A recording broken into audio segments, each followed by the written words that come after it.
Thank you so much for giving a talk. Thank you. Thank you for the invitation and the introduction.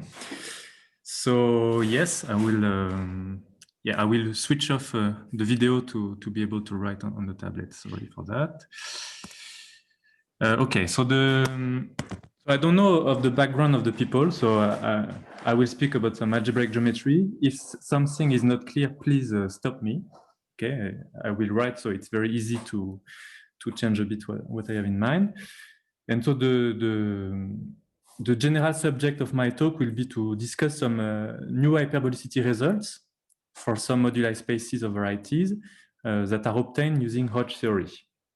But and the core, the new ingredient is what I call some higher dimensional Arakelov inequalities. But to motivate this, I will first discuss the applications. Okay, so let me begin with an introduction.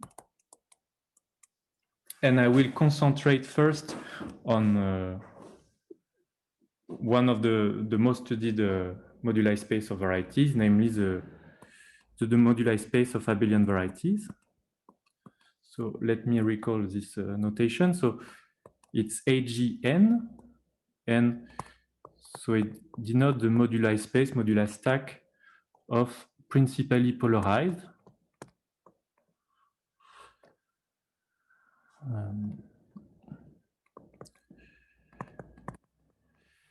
Abelian varieties.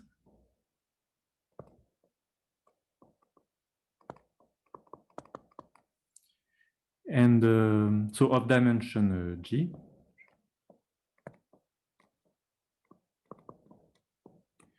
And the N is correspond to a level N structure. So I will recall what it means.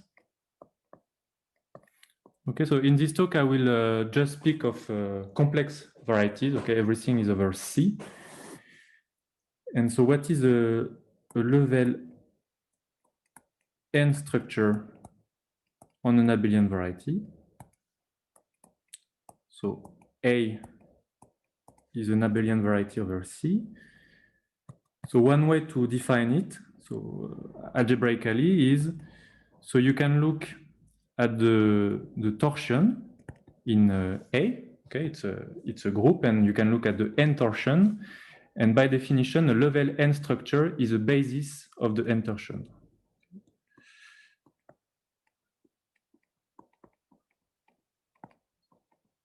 Okay, so there are some structure results. So if you look, so this is a subgroup of N torsion, and so this denotes all the N torsion, and it's a group of order N to the 2G, and so I take a basis as a Z N over Z module, and so I should, to be precise, take a symplectic basis. So I won't be very precise about this. In fact, there is a natural symplectic structure on this, and to be precise, I should take a symplectic basis, but yeah, for what I will discuss, it does not matter if you take it symplectic or all kind of basis. And so there is another point of view on the same thing. So you can define it looking at the homology. So equivalently, a level N structure, it is the same as taking a symplectic basis, but now of the following Z and Z module. So 3 Z and Z module. So looking at the homology in degree 1 of A with coefficient in Z over NZ. Okay, which is of course the same as you first take the homology with coefficient in Z and you do the tensor product with Z over in Z. Okay, so each time you fix an integer G and an integer N, you have this moduli space. So when N is at least 3, it's really an algebraic variety. It's a smooth quasi-projective variety over C, and so it's a fine moduli space. So it has a universal family on it, parametrizing abelian varieties with these properties. Okay, and so the slogan of my talk. So I will be interested in the hyperbolicity properties of these varieties. And yes, the idea is that when you fix G, but you let n get bigger and bigger, this variety gets more hyperbolic. Okay, so AGN gets more hyperbolic as n gets bigger.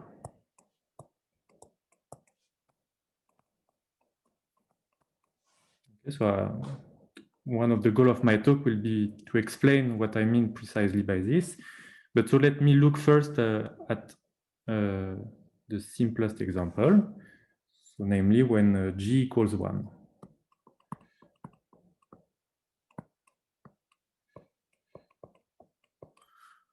Okay, and so now AGN is nothing but the modular curve, the usual modular curve of level n. Okay, so parameterizing so elliptic curve with the n torsion point.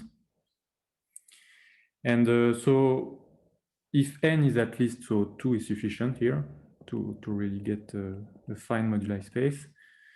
So this curve yn, it is always hyperbolic. So, and we can see it from different point of view. So first, let's say a function theoretic point of view, yn is covered by the unit disk in C. Okay, and so it's one way to say that yn is hyperbolic. More topologically, it's equivalent to say that the Euler characteristic of yn is negative. And from an algebraic point of view, you can also characterize this by looking at the log cotangent bundle. So you have the log cotangent bundle of yn. So maybe I should recall. So yn, it's smooth and quasi-projective, but so you can add a finite number of points and get something smooth and projective. Okay, so some boundary, but it's just a finite number of points. And so the log cotangent bundle is by definition, so the cotangent bundle of the compactification. So we are in dimension 1, so it's a line bundle. And you twist. So yeah, in general, we write it like this, but in dimension 1, you just twist by the divisor at infinity. So you look at one form on Y that have pole of order at most 1 at infinity. And so the last equivalent is asking that the log cotangent bundle of yn is ample, or equivalently of positive degree. Okay, so all these three properties correspond to some hyperbolicity properties, and they can in fact be generalized in higher dimension. But so one remark that I want to make, so here there is no difference if we take a different n. I mean, no, the behavior is the same. But on the other hand, here is something which is different depending on n. So if we look at y2, it's possible to prove that it's isomorphic to P1 minus 3 points. Okay. And so in particular, you see that this y2 is, so it's compactified by P1, so it is a rational variety. Okay, so from the point of view of birational classification, y2 is very positive, kind of positive curvature. so the compactification, sorry. But Y2 itself is hyperbolic. But it turned out that it is a very special case. If you let n grows to infinity, you will not have this kind of behavior. So, namely, so if you look at the compactification of the modular curve, okay. Well, there are some, you can compute explicitly the genus of these smooth projective curves. And it's easy to verify at least that the genus is at least 2 if and only if n is bigger than 6.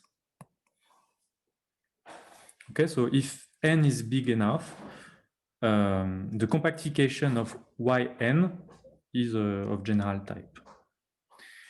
And in fact, much more is true. So the genus you can show that the genus go to infinity with respect to n, but more than this, you can even prove that the gonality of xn go to infinity with n. Okay, so the gonality, by definition, it is the minimum degree of a map from xn to P1. It's an analogous definition as the degree of a function field. Okay, so the point I want to make with this example is that so we in dimension 1, so we have this moduli space of elliptic curve. So they are all hyperbolic in the three meaning I wrote. But more is true. If you look at the compactification itself is hyperbolic when n is big enough, and it gets even more and more hyperbolic with n. Okay. Are there any questions about that, or? So if n is between 3 and 5, is the genus 1? So 3 and 5, let me, so 2, it's P1, 3, I don't remember. So it's even 6, with 6 you get 1. 3, I don't remember, but I think you are right. Yeah. Mm-hmm. Yeah. It will be yeah, an elliptic curve. Thanks. So now I'd like to explain a generalization of this fact. So this will be the main result of my talk.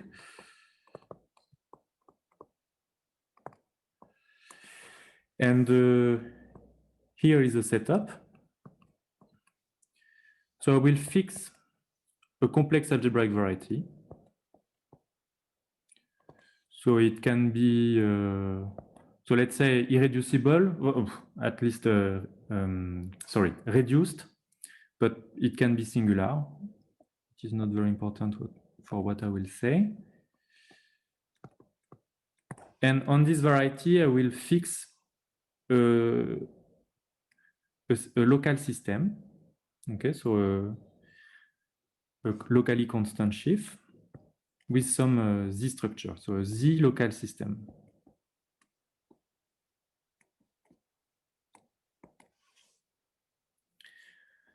So if we are in this situation, I can define for every integer n a congruence covering xn. So it is by definition, so the finite étale cover of X, so of what we can call level n structure, so level n structures. So what do I mean by this? So it is what you can guess. So for each point in X, so if I take a point X here, I can look at the fiber of my local system. It's a Z module. So it's a Z module, and I can reduce modulo n. So I get a Z over NZ module. And I look at all the bases of this Z over NZ module. Okay, and everything is locally constant. So it gives for us this finite étal cover. Okay, so if you do this in the previous situation, so if you take X to be the AG, so yeah, to be precise, I should take the orbifold or the stack, but it's not very important. And you look at the universal family of abelian variety over AG.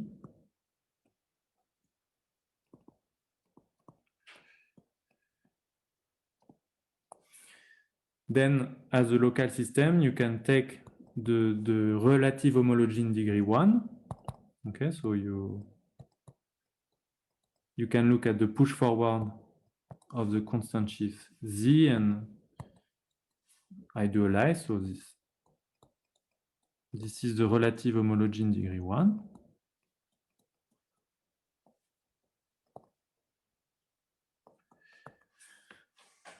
So for each point of the base in X, it gives the homology in degree 1 of the corresponding abelian variety. Okay, and so if you do the previous construction in this example, you get back what I call the level n structure, but without the symplectic structure. Okay, so it's so each time you have a local system with a Z structure, you can define this finite étal covers. And so now I can state the result. So I will assume that this local system is has a very special property, so that it underlies a variation of Rod structure. So underlies. So let me write, and I will comment on that. So a polarizable variation of Hodge structure. So that I will write PVHS in the sequel, whose period map is, so let's say, as discrete fibers. So I don't know if people are familiar with the variation of Hodge structure. So an example is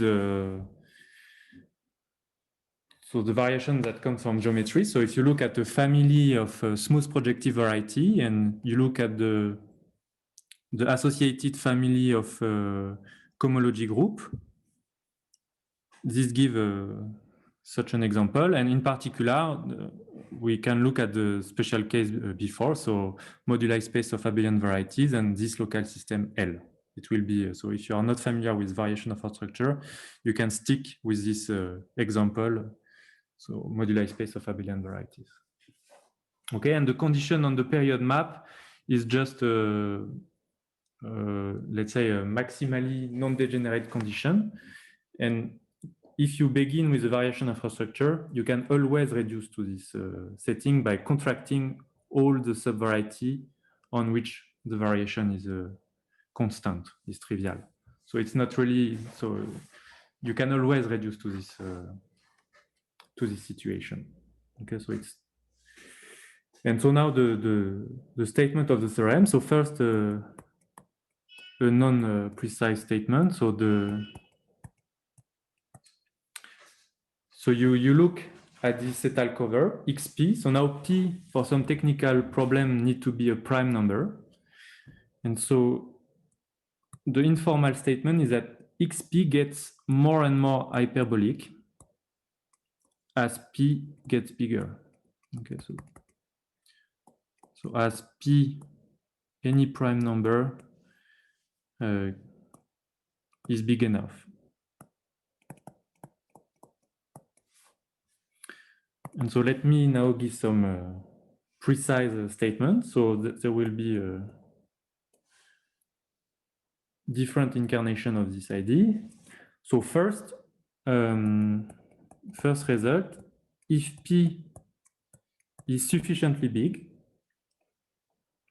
and this can be often explicited, I mean, if you are in a special situation. So if P is big enough, then all subvarieties of XP are of general type.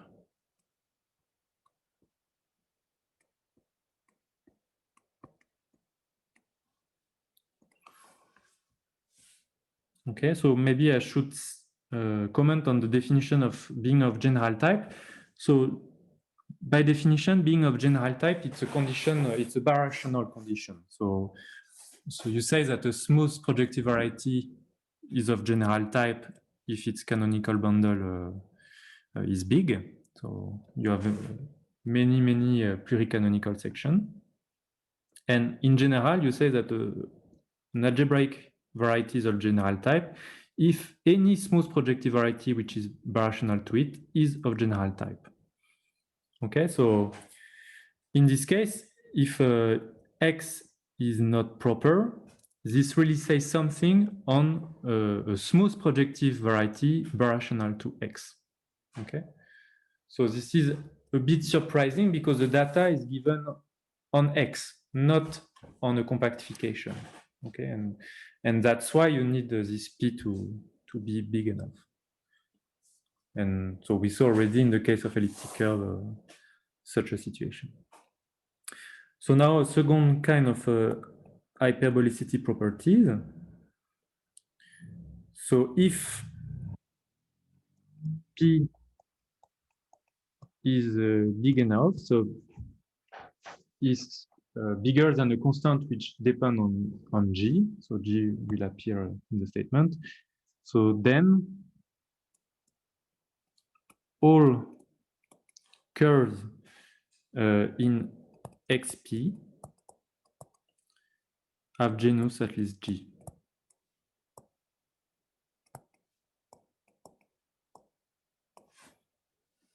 Okay, so it's a refinement of the preceding case for curves. Okay, so one tells you that if P is big enough, then all curves in your XP are of general type, so have genus at least 2. In fact, if you go with P bigger, you can make the genus as big as you want. And there is a similar statement for higher dimensional variety. So respectively varieties, but now you need to replace the genus by another measure of the hyperbolicity, and I get the natural candidate. It was what is called the volume of a variety. Okay, so volume at least G. The volume is the volume of its canonical bundle. So it's a number that measure the hyperbolicity of your variety. Okay, and let me give also a third statement. So I say that the genus of the curves can be made as big as we want. In fact, something much stronger is true. You can make the gonality as big as you want. Okay, so if you let P grow, then the gonality is as big as you want. Okay, I don't write it properly. I guess you understand what I mean. Okay, so this is the statement. I don't know if there are questions on the statement. Maybe I will. So I will give a second result, theorem 2. So as I said, the technique can be made quite effective. So especially for the gonality. So in the case that I introduced before. So if you look at the moduli space of abelian variety, so the claim is that any curve in AGN has gonality at least. So N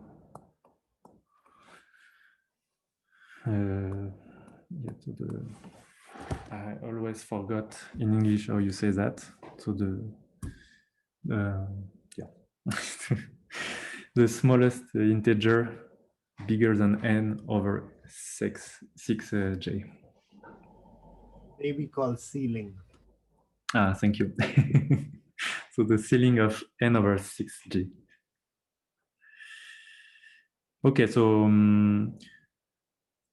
yes, so you see in this moduli space, the curve are, when you let n grow, the curve get more and more hyperbolic in this strong sense. And to finish with the statements, so I will write informal theorem 3. So just to stress, so AGN is in fact a very special case of the theorem 1. So in fact, we know that Hodge theory, how to say that for many kind of moduli space, you will be in the situation of theorem 1. So namely, there will be a variation of Hodge structure with maximal variation. And so one important case in which this is true is the following. So theorem 1 applies to the following situation. So you look at moduli space of polarized variety.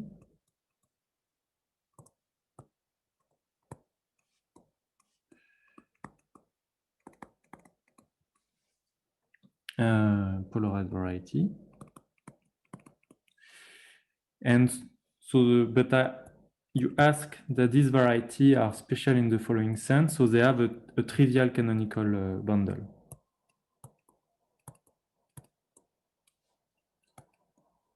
So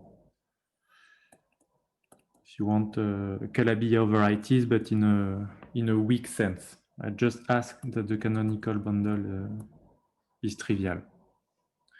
And of course, if you want something of finite type, you should fix the Hilbert polynomial.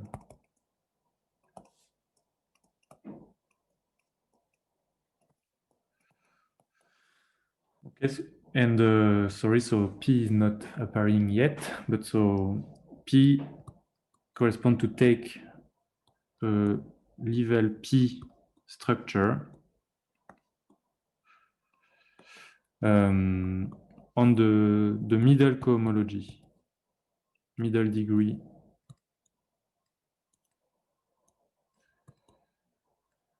I.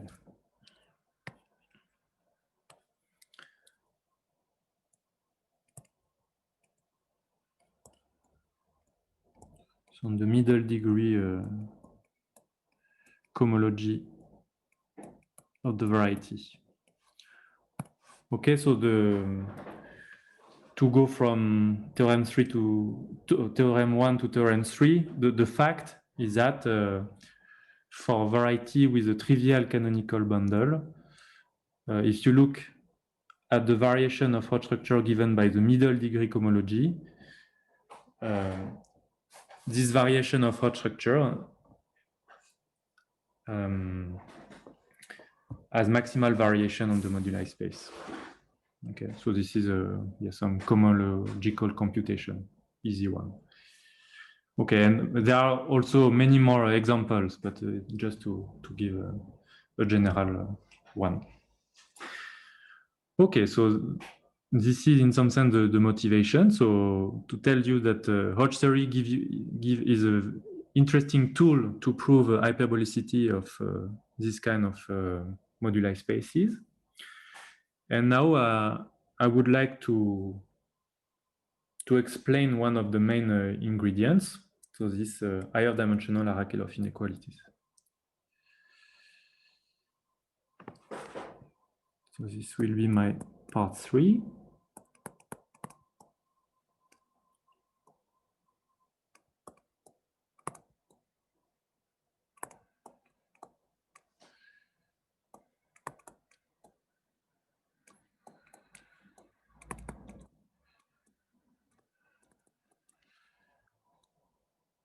Okay, so the setting will be the following. So you fix a smooth projective variety over C and a simple normal crossing divisor in X bar. So simple normal crossing divisor. And I fix also a variation of Roch structure. So on the complementary, so on X bar minus this divisor. And so this V, it's a variation of Roch structure. So it's given by a Z local system, L, the Hodge filtration, which is a filtration by a sub-bundle on the associated vector bundle, and also a metric or a pseudometric on L.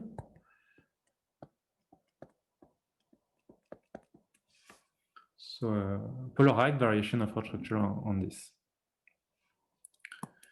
So associated to this data, you can define a line bundle as follows. So for every P, I have this vector bundle. I can take its determinant, so it's a line bundle, and I do the product for every P. So I get in this way a line bundle, and this line bundle was first defined by Griffith, so I call it the Griffith line bundle associated to the variation of Roch structure.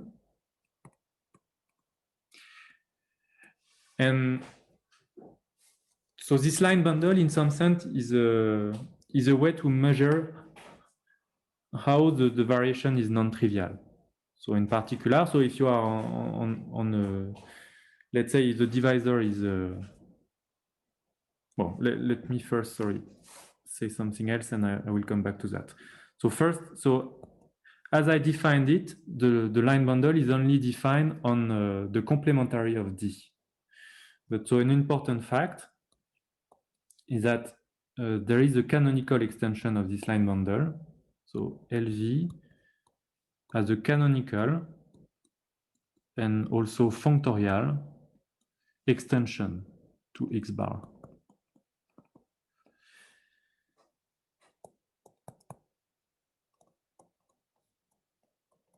And I will write it L bar. So to X bar. But in general, this extension exists only as a Q line bundle. Okay, so as an element of the Picard group tensor by Q. Only a power will be a usual line bundle. Okay, and so now I can say something more precise. This extension, if you are on a curve, it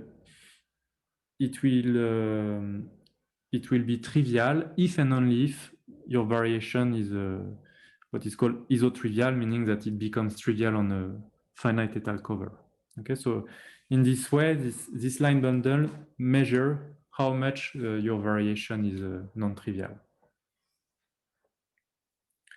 And on the other hand, and it's related to what I said, this line bundle will be essentially ample, or at least big, if the variation has maximal variation.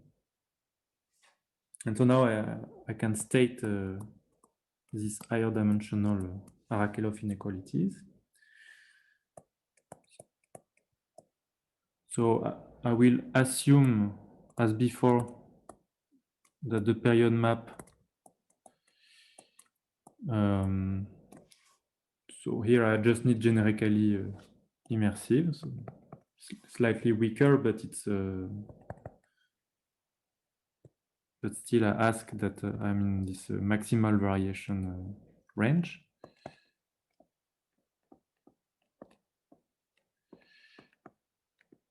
And so here is the inequality. So let me write it and then I explain the meaning.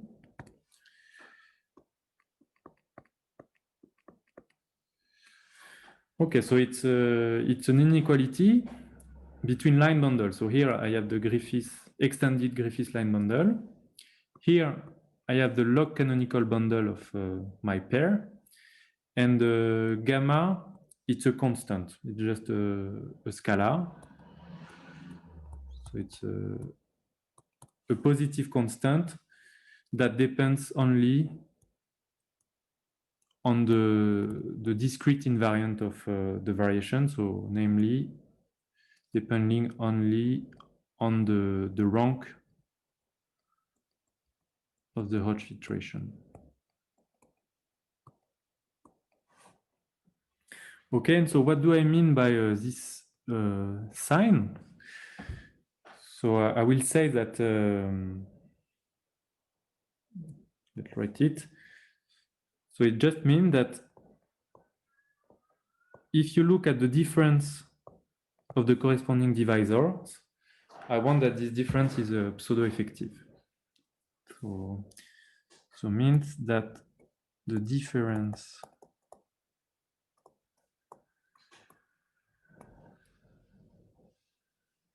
of the corresponding divisor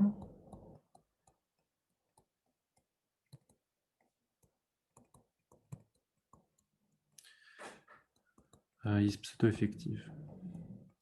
Okay, so if we are in dimension 1, this is equivalent as asking that the degree that you have the corresponding inequalities between the degree. And in higher dimension, one way to say that is each time you restrict to a curve which is movable, meaning that you can really move it in a family that covers X bar, and you compute degree, you have this inequality. Okay, so it's a natural way to it's a positivity notion for line bundle or divisors. Okay, so maybe I should say that this inequality was known, at least a form of it was known in dimension 1, but so what is new is really this higher dimension generalization, and because really it's the canonical bundles that appear here, you cannot reduce to the dimension 1 case.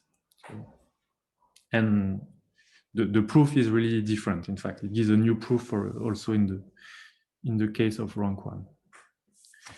Okay, so this is the statement, and maybe I will explain it so I will look at the special case as before of abelian varieties.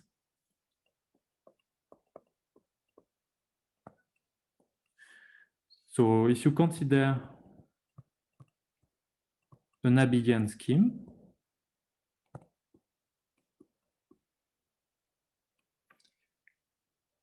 so A on the complement of this simple normal crossing divisors. So I will ask that the abelian scheme is of relative dimension G.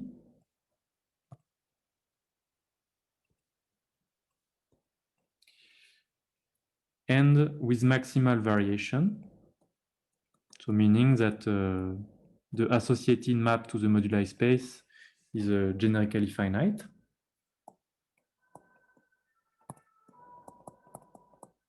Okay, so it's just a special case of the preceding setting. And also to simplify, I will ask that we have a semi-stable reduction. So we assume that the abelian scheme can be extended as a semi-abelian scheme on the compactification. So assume that it extends as a semi-abelian scheme. So A bar to X bar, and I will write as follows. It's zero section, so zero section going from X bar to A bar. Okay, and so the claim is that in this special situation, if you explicit the preceding inequality, you obtain the following inequality. So if you pull back the relative canonical bundle, so A bar over X bar, and you pull back along the zero section, so you get a line bundle on X bar, then you get the following inequality with the canonical bundle, the log canonical bundle of the pair. Okay, so what I'm using is that in these special examples, the extending Griffiths line bundle is nothing but this pullback of the relative canonical bundle. Okay, and so when the base has dimension 1, this is a result of Faltings, and also realize that some form of this result was also known in higher dimension by Viveg. On the other hand, for a general variation of our structure, so of higher weights, nothing was known. And so why is it interesting for us? So as you see, so here there is something which is a measure of the hyperbolicity of the pairs. And it says that it is controlled by a line bundle associated to the variation of Roth structure.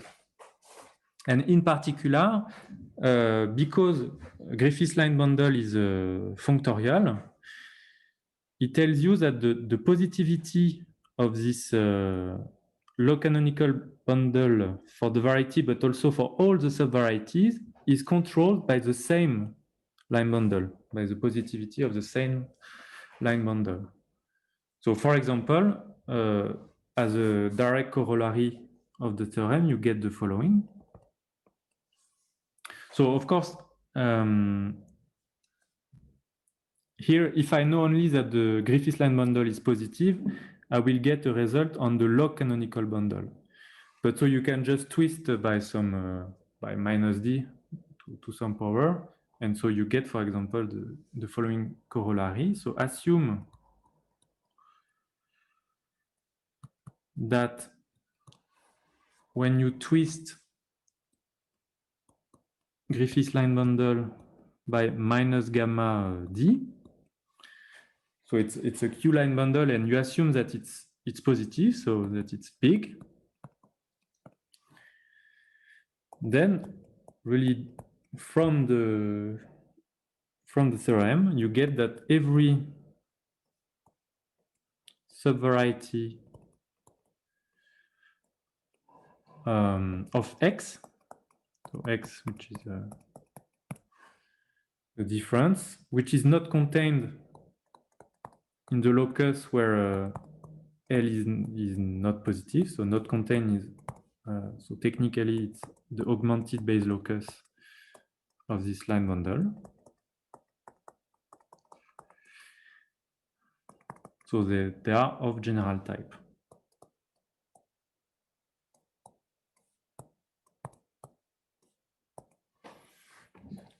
Okay, so this is an illustration of the fact that there is a single line bundle, this one, that control the hyperbolicity of subvarieties of X. Okay, and so yes, then if you want to go from this theorem 4 to theorem 1, the idea is that you need to be in this, so you need to make this line bundle big enough, and this is the second part of the proof. So this I won't have time to discuss. So I'd just like to finish maybe by giving an idea of the proof of the theorem 4.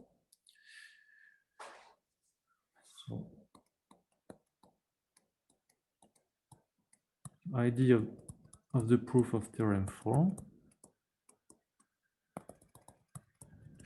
So the proof is really, I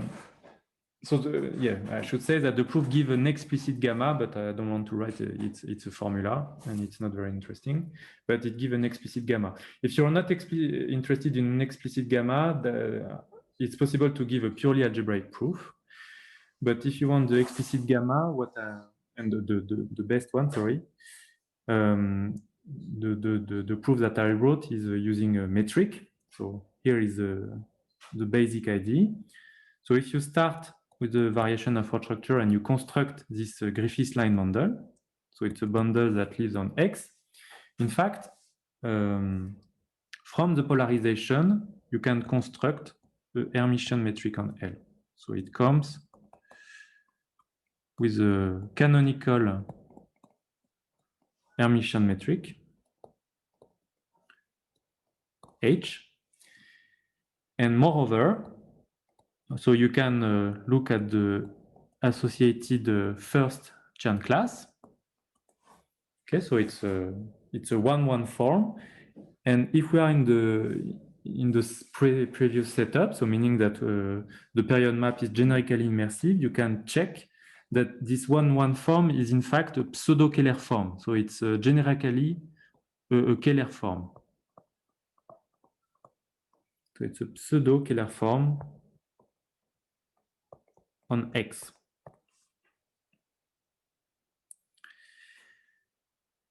And so in particular, generically, you get a metric on the tangent bundle of X and also on the canonical bundle of X. And this metric has some nice negative curvature properties that was proved by Griffiths and Schmidt. So with some negative curvature properties, so namely the holomorphic bisectional curvature is non-positive and the holomorphic sectional curvature is strictly negative. And using this, you can prove an inequality between 1-1 forms. So you can look at the first Chern form of L and also the third Chern form of the induced metric on the canonical bundle. And here there is a gamma which is related to the holomorphic sectional curvature such that this inequality holds, but as an inequality, so holds pointwise, as an inequality between positive 1-1 form. And now so to finish the proof, and where you need to work a bit, is so first you need to extend this form as current. So you need to prove that they extend really as current on X bar, and that the inequality extend. So extend as an inequality between closed positive currents on X bar. And finally, you need also to know that this current represent the class. So represent so the first Chern class of the extended Griffiths line bundle and of the log canonical bundle. And so for this, you need to know something about the behavior at infinity of the Hodge metric, and so but there is a lot of literature on that, and so this is what I use. Yeah, so I guess I will stop here. Thank you for your attention. Thank you. Are there some questions or remarks? I mean, there is a question I see of Armand Brumer, so maybe he wants to don't know if you have seen his comment in the chat box, Johan. Ah non, sorry. So Look stronger than lungs are related. I mean, it was. This is about theorem 1, basically, that yes. there are these general conjectures Yes. of Lang, and I think this is closely related and refined. Yeah, exactly. So, and this is one of the motivation, of course. So the long conjecture, so one of the form of long conjecture is you take a projective variety over C, and so you can look at the locus and assume that it is of general type. And then a long conjecture that if you look at the locus of all subvarieties that are of general type, and you do the union, it gives a proper closed subvariety. And so this is one part of long conjecture. And the second part is that this locus, in fact, should be also obtained as looking at the union of all image of non-constant holomorphic map from C to your variety. Maybe I could write, I don't know. I don't know if people are familiar with but so if you take X projective, so you can define two subvarieties. So you can look at the union of y in X, which is not of general type. Sorry, it's okay. So this is the first locus in X. So a priori, it's a weird locus. And the second locus that you can look is the same, but now the image of all non-constant holomorphic map from C to Xn, the analytic space associated to. Okay, so this can be called the algebraic exceptional locus of X, and this may be the exceptional locus of X. And so long conjecture that both locus are equal and is in fact an algebraic subvariety of X. And you are right. So so as a corollary of my results, it's possible to prove that so at least from what I explained, that when you take X in the preceding setting, so yeah, you have a variation of Rod structure on an open part, and the level structure is big enough. It's possible to prove that this is a subvariety. And so, in fact, with Damien Brodbeck, we have also proved the corresponding result in this setting, and prove that really both. So there is a similar theorem if you want, but now not dealing with subvarieties and looking that they are of general type, but looking at holomorphic map from C to the variety, or more generally from an affine curve to the variety. And yeah, so this is probably what you had in mind, but indeed there is this, so long look only at varieties that are not of general type.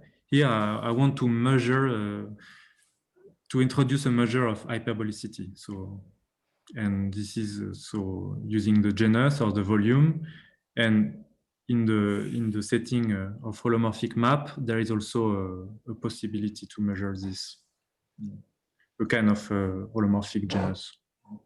Yeah, sorry, it's very unclear answer, but yeah. Do you have a more specific question, or Armand? Yeah, I have another question which is sort of related. Barry Mazur and Joe Harris used the idea of a conjecture, Lang's conjecture, to get boundedness results for a number of points, for instance, on genus 2 curves over a fixed number, over number fields of a given degree. Now, yeah. Do your methods apply to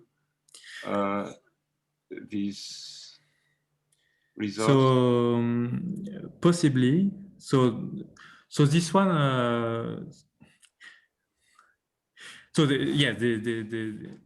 result is they assume long conjecture and then Right. shows that you have some uniformity in the number of points.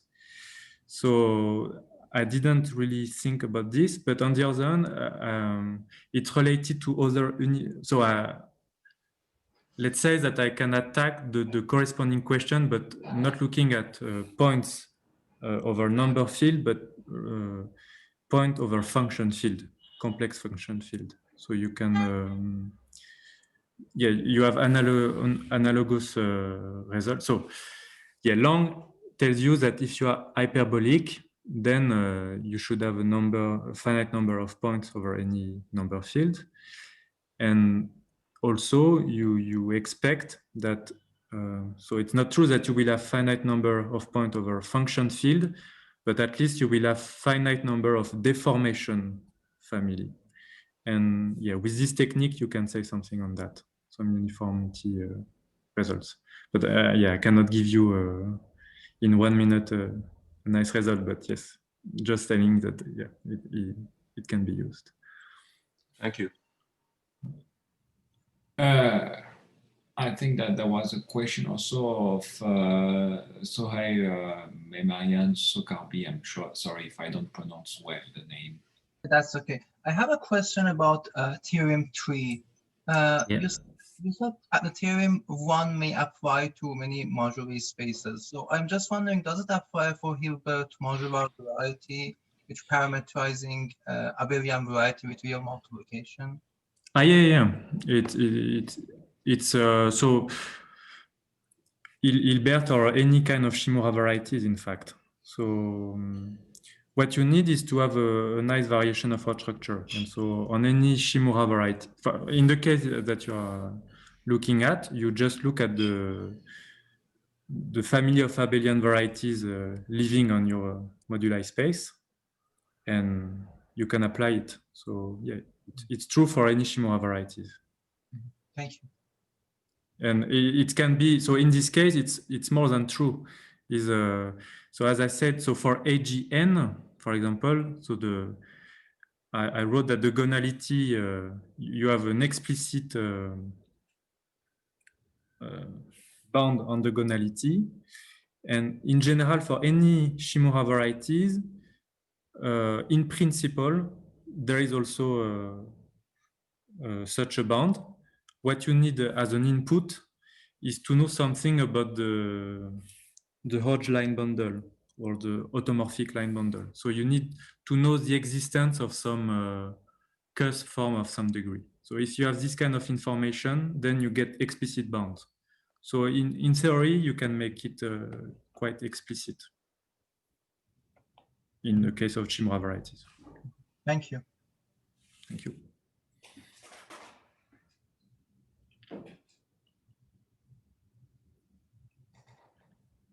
So I have a simple question, Johan. Please. As some sort of comment, the canonical bundle of the compactification compared to this L bar, now both are sort of positive. I mean, L bar is, I think it's conjectured to be positive, right? So it depends where, but it's even so in general, in this generality, it's even known that it will be ample modulo D. Or modulo you can really. That's.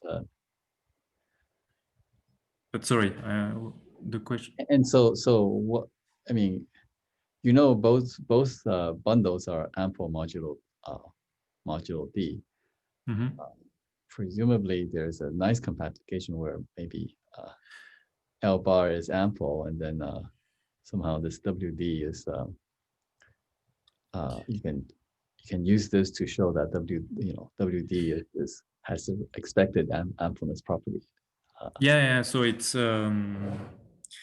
so it's related to this conjecture of Griffiths. So if you begin with a variation of Roth structure on for in this setting. So X bar smooth projective and a simple normal divisor. And you take a variation of Rhodes structure on the complementary.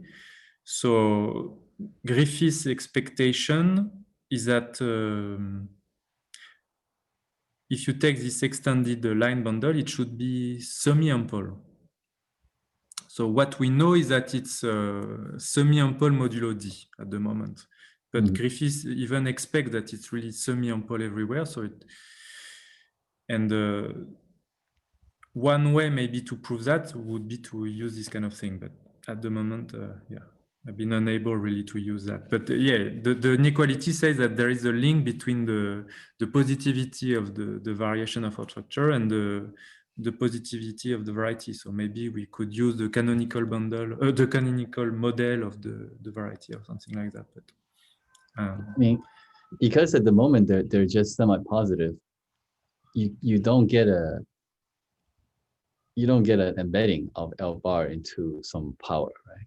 Of the canonical. Of L bar?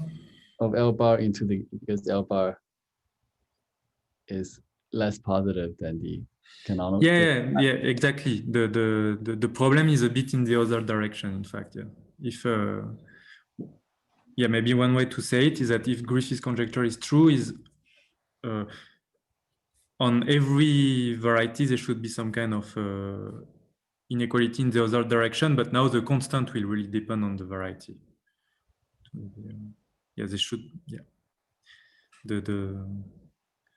You're right. The locus where they are not positive should be essentially the same in some sense. I mean, once you know something about the semi-positivity, you should get actually an embedding of L bar into the some power of the canonical compactification. So you say canonical bundle of X bar. Mm-hmm. So the canonical bundle of X bar is actually the log canonical bundle. The log canonical bundle of X bar.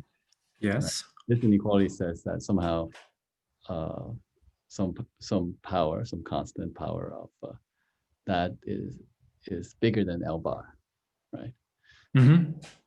So you would hopefully be able to get some sort of a inclusion from L bar to the.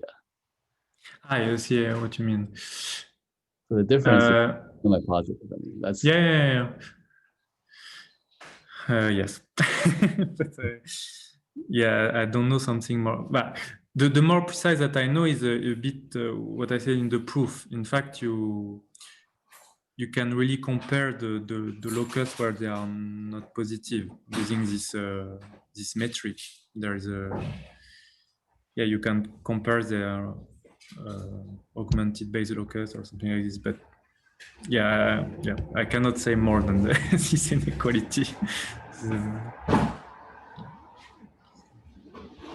Very nice. Yes. Très bien. Very good. So